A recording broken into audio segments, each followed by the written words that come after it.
तर आज होतं माझं ग्रोथ स्कॅन म्हणून सकाळी लवकरच उपम्याचा ब्रेकफास्ट केला आणि हॉस्पिटलला गेलो. स्कॅन झालं आणि डॉक्टरनी सगळं काही छान आहे म्हणून सांगितलं. त्यांनी बेबी मुवमेंट्स काउंट करण्यासाठी मला एक चार्ट दिला आहे. आफ्टर ईच मील मला बेबी मुवमेंट यामध्ये नोट करायला सांगितलं आहे.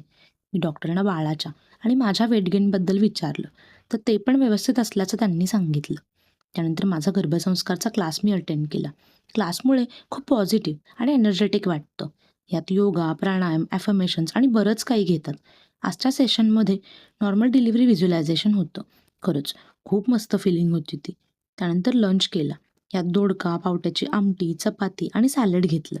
इव्हिनिंगला मी माहेरी गेले होते, तर वहिनींसोबत शॉपिंगला गेले. परत आल्यावर चिनूसोबत खूप धमाल केली. पप्पा गेले. पप्पा गेले. मम्मी गेली. मम्मी गेली. इतर बऱ्याच गोष्टी असताना त्याला चप्पलसोबतच खेळायचं होतं.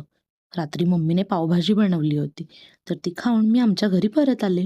भेटू नेक्स्ट व्लॉगमध्ये.